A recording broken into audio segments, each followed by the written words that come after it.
again, this is interesting because you spoke a little bit about God, and I never thought I would really speak about God. Not that I don't believe in God, I do. So I live a very spiritual life. This morning I woke up and I said, let me just test out if the stuff really works. And I'll grab the book, and this is what it said: you can't hide the light.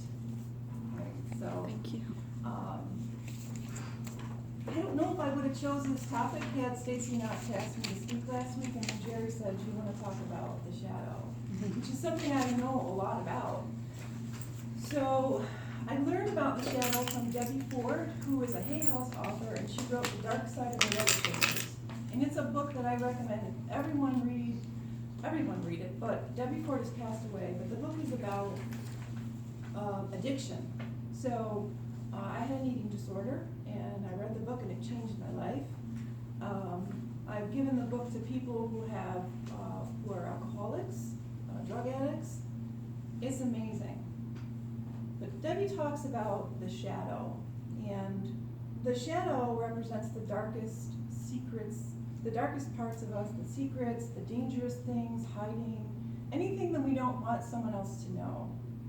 And the Bible actually speaks of darkness hundreds of times, and it's never glorified or celebrated.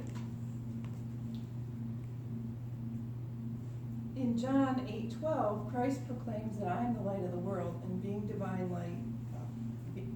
divine light to mankind. And this has to do with Christ consciousness, or the I am. So that's how I relate this idea of God and Christ to the universe and to light. And you know, when we have a problem, people say, let's shed a little bit of light on the issue.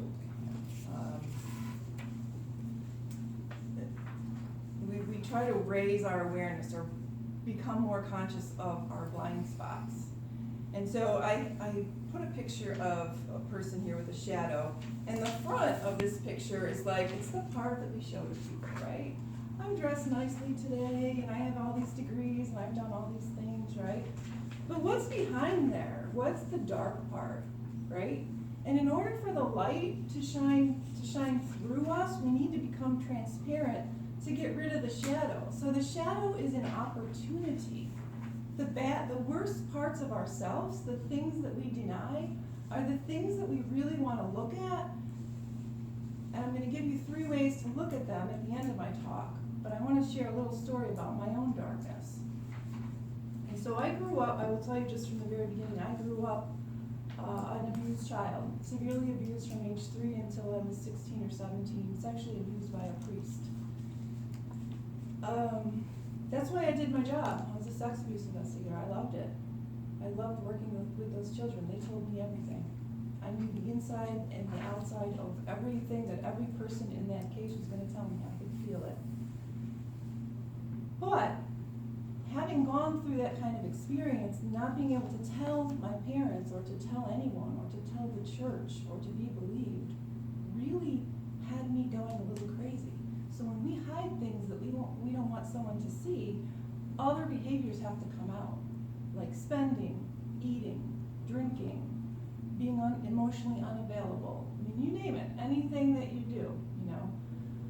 So my abuse, the way that I had it was with an eating disorder. I couldn't speak to people about what happened, so I would eat and I would throw up.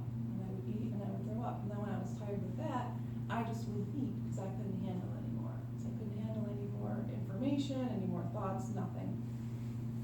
So when I read Debbie's book, started looking at some of those darkest parts of me, I actually went to bulimia rehab. And I actually have to say that I love rehab because you get to learn about yourself. Like, who doesn't want to learn about themselves? You know, we did art therapy and talk therapy and, you know, physical stuff. And then I learned about yoga, right? I learned about yoga there. I started to feel lighter and brighter and happier. And I thought, what if I do more of this stuff?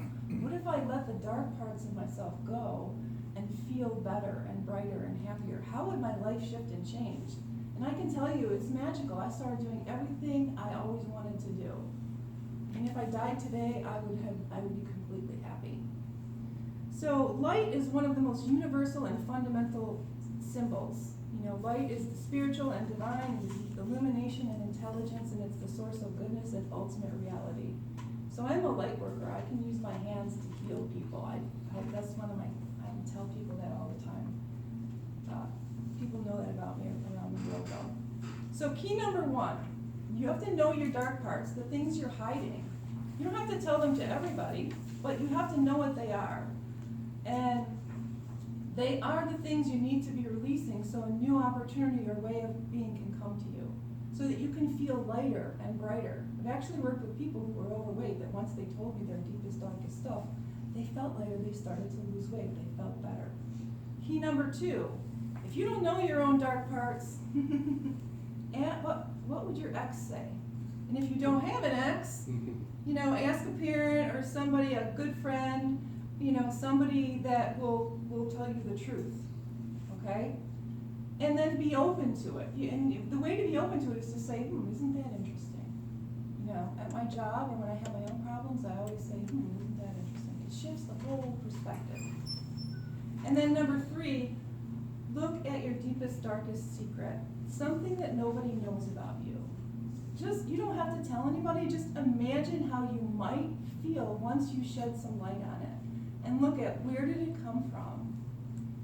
And if you draw a bigger circle around it, there are going to be lots of other people who are experiencing that same shame and guilt and dark feelings as you. And so you are not alone. So what I want to leave you with is,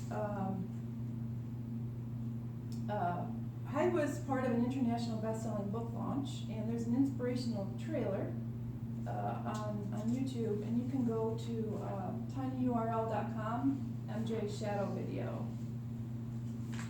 And it will show you how what you bring to light can help you solve your biggest problems. And if you follow what lights you up, you will light up the world.